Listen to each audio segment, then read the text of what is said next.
O simulan natin dito mga idol, Creamline Cool Smashers, Gemma Galanza at Gia Morado de Guzman makakasama na uli sa lineup ng CCS ngayong nalalapit na PBL All Filipino Conference 2026. Alamin po natin lahat ng mga detalye, pero bago yan, please don't forget to like and subscribe. Maraming salamat po. Alam naman natin na ang Creamline po ay humina talaga, aminin natin yan.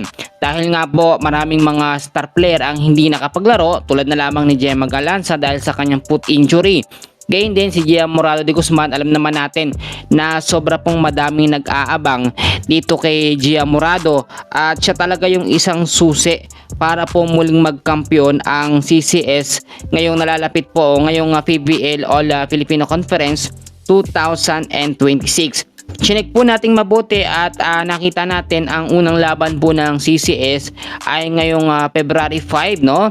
PBL All Filipino Conference kontra po sa kumpunan ng PLDT High Speed Hitters. Kung sinasabi ng iba na kahit daw bumalik si Gia Morado at si Gemma Galanza ay hindi pa rin daw muli magkakampiyon ang CCS, well, nagkakamali kayo.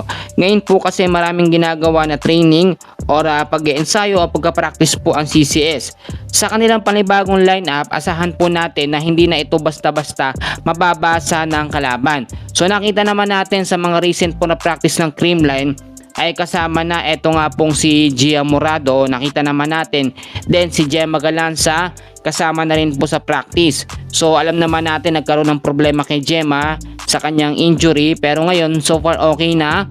Maganda na po ang pinapakita ni Gemma Galanza and magkakaroon na tayo ng consistent na lineup ng CCS. Ang sinasabi po natin dito ay may mga sistema at estratehiya na babaguhin itong si Coach Hernan Meneses para po makuha muli ng Creamline ang kanilang momentum noon sa panibagong lineup na gagamitin ng Creamline Cool Smashers. Pero yung assurance na magkakampiyon ng CCS mas mataas na po ngayon dahil alam naman natin pag meron tayong Alyssa Valdez, meron tayong Gemma Galanza, meron tayong tinatawag po natin na si Gia Morado de Guzman, no?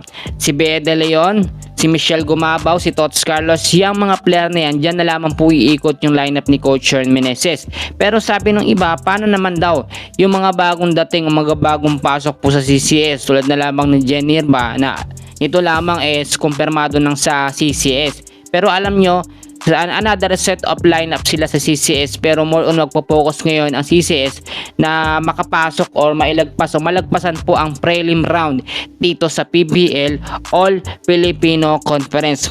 Marami pa tayong dapat abangan, lalo na kapanapanabik dahil syempre muli natin mapapanood si Gia Morado de Guzman.